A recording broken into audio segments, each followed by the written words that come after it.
election, folks, we need leadership, and we need a sense of urgency. 8 is enough. Should you entrust the future of this city to novices, or should you entrust it to someone who has the experience to get the job done? We all know that this is a city in trouble, and we must begin making better choices. You are hearing from the 3 men who want to be Buffalo's next mayor. We're getting a better idea this morning about the mayoral campaign and what it's going to look like leading up to Election Day. The 3 candidates met for their first debate last night. We aired it on WIVB.com, streamed it there for you.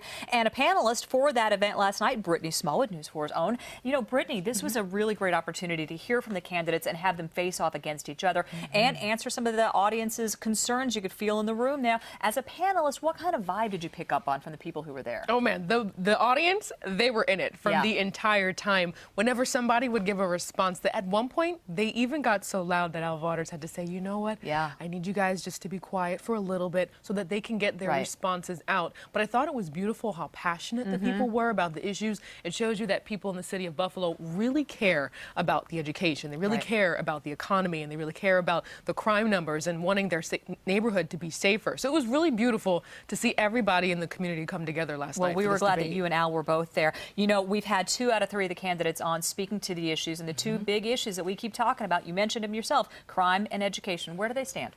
Yeah, we talked to Mayor Brown specifically first in regards to the statistics. The numbers on the Buffalo Police website shows that the statistics for the crime is actually down. It shows that this year they've had 23 homicides. But if you look at the numbers for last year, they were at 26. 2011, they were at 28. And Mayor Brown says his plan is to just hire more police officers and tackle the hardest criminals. But then when you talk to Tolbert, he says, you know what, the crime numbers, it needs to come down. He says they need to be more police officers. There need to be better vehicles for the police officers. And then even when you went over and you talked to Sergio, he mentioned that he felt as though there needs to be more police officers walking the beat, talking to different individuals. He said he doesn't feel as if there's ever been a police officer on his street walking down, just trying to get to know people. And he wants the officers, he says, once they get more involved, and even if they even have dash cams, he feels like that would be more effective in the long run. And we do have sound on this, I do believe. Let's listen. We have targeted the most violent criminals that are trying to operate in the city of Buffalo, and we are going after them aggressively every single day. We spent $11 million last year in overtime for the police force. Now, did you know that with that $11 million, we could have hired 200 police officers making a salary of $55,000 that we can have out in the streets serving our community. In addition to increasing the foot patrol, we have to train our police officers, give them proper training. The Buffalo Police Department is woefully inadequate in their training. We have to do better. I would also ensure that we give them the equipment they need to do the job. Cars have not been purchased. Officers are driving cars that have mileage that's above the industry standard.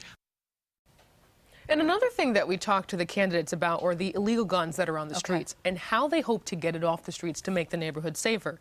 And for the mayor, Byron Brown, he said that they currently have a system in place where they have the gun buyback programs.